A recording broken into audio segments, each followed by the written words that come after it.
होती है कि 5 जगह से अशांति हमारे घर में प्रवेश करती है।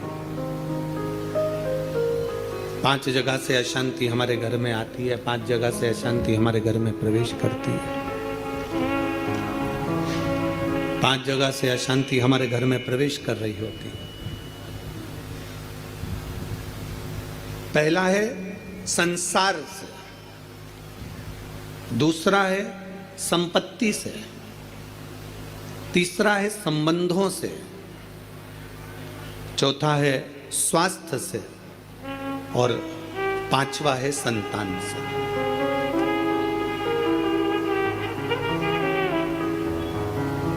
इस कथा को समझिएगा जरा कि 5 जगह ऐसी है जहां से अशांति हमारे यहां प्रवेश कर रही है।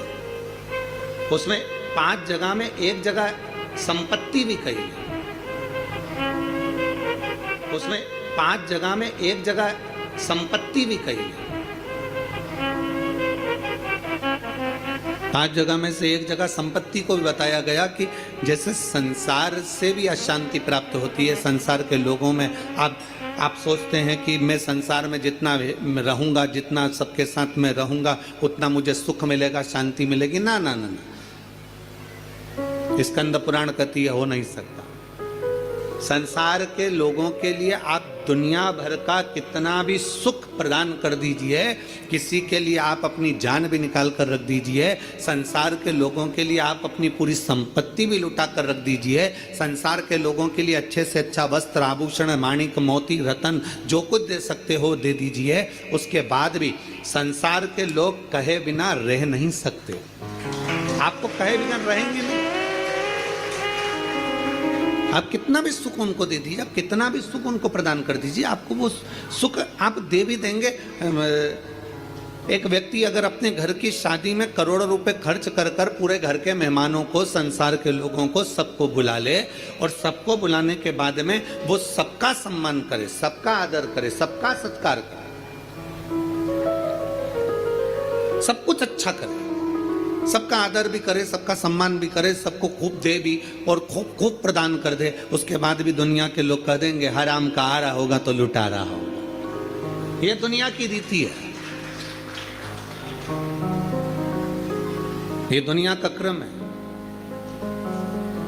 संसार का व्यक्ति जितना आप विचार करेंगे कि मैं संसार के अंदर रहूं, लोगों के अंदर विराजमान रहूं, मुझे यश ही यश मिले, तो बहुत मुश्किल है।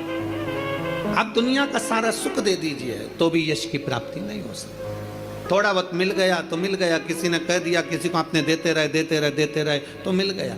संसार अशांति देता है। संपत्ति, शिव महापुराण की कथा कहती है, स्कंद पुराण कथा कहती है कि हमारी संपत्ति भी हमको अशांति देती है। जिसके पास कुछ नहीं वो आराम से रोड के किनारे टाट बिछाकर बहुत मस्ती से सोता है।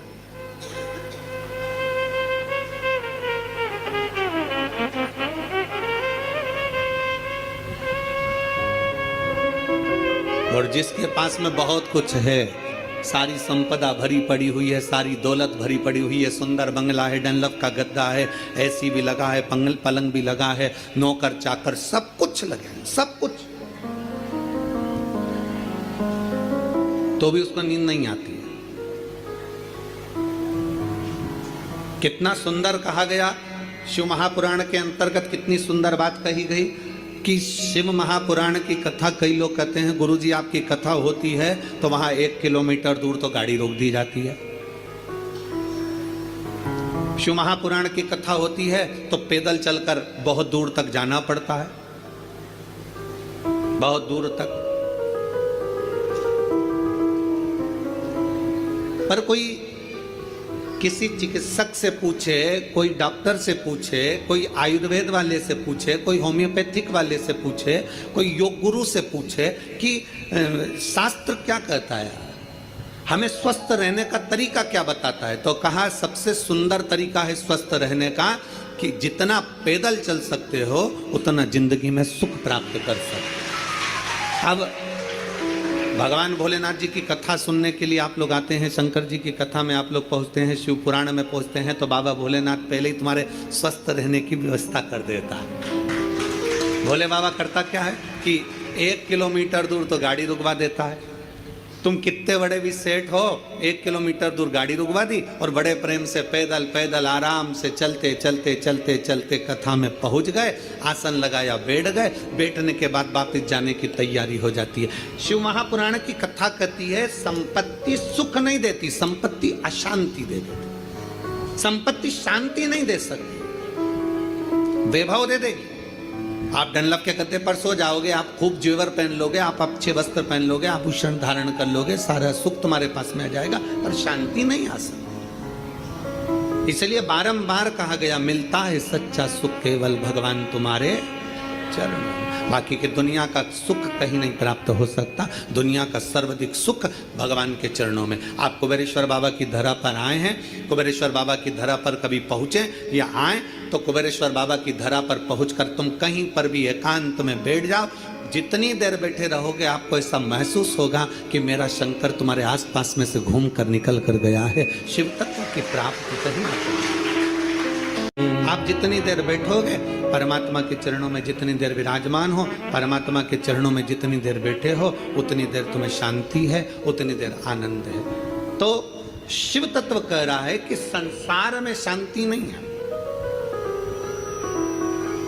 संपत्ति में शांति नहीं है।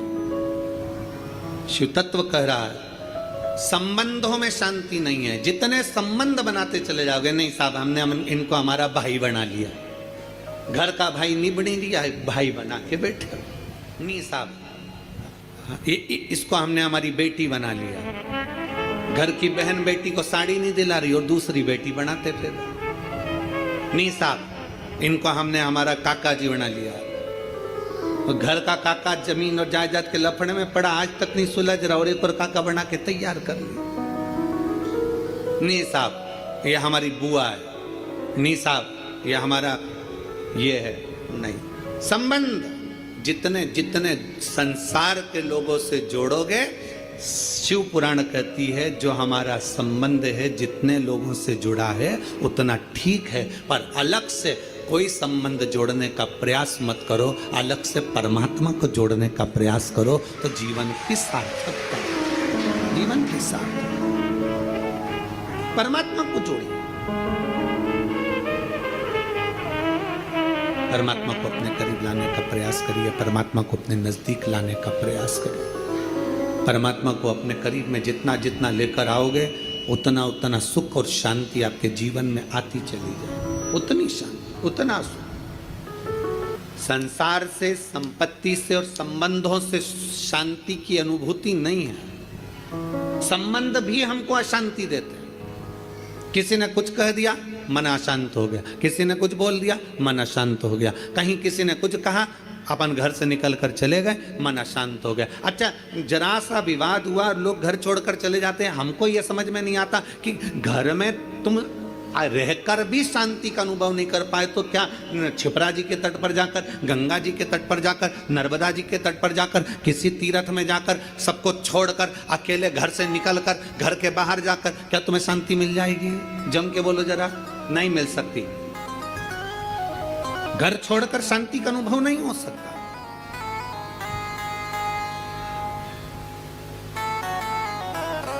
संसार ने अशांति दी, संपत्ति ने अशांति दी, संबंधों ने अशांति दी, फिर अगली अशांति दी स्वास्थ्य ने।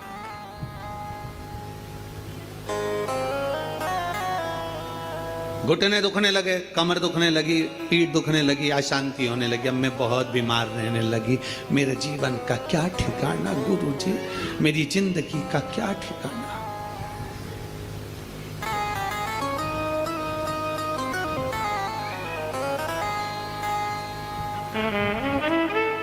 कभी अगर मौका लगे ना, एक बार भविष्य पुराण का अध्ययन करिएगा। गीता प्रेस गोरखपुर की भविष्य पुराण लीजिए और उसका अध्ययन करिए। भविष्य पुराण का जब अध्ययन करेंगे तो उस अध्ययन में आपको निकलेगा कि परमात्मा ने जब हमको जन्म दिया तो जन्म के समय पर हमारी खोपड़िया में एक मैग्नेट लगा दी, एक चुंबक लगाई।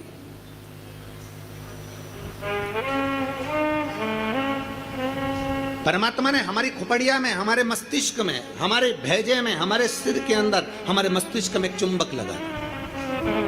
कभी अगर भविष्य पुराण पढ़ें तो उसमें अध्ययन करिएगा, हमारे मस्तिष्क में एक चुंबक परमात्मा ने जन्म के समय पर, पैदा होने से पहले, हमें बनाने से पहले, माता के गर्भ में जब हम पड़े हुए थे, हमारा मस्तिष्क बन रहा था तो इसमें चुंबक फिट कर था। इसलिए मरने के बाद जब अंतिम संस्कार होता है, अंतिम संस्कार में जब मुर्दा आधा जल जाता है तो उसकी खोपड़िया को फोड़कर कपाल क्रिया करी जाती है।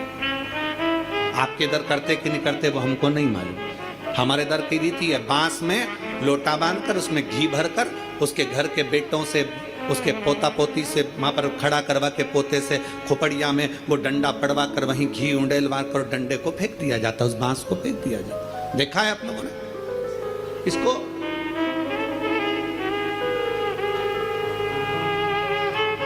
भगवान जब हमें जन्म दिया, परमात्मा ने जब हमको पैदा करा, उस समय पर माथे में, मस्तिष्क में, भेजे में एक चुंबक लगा।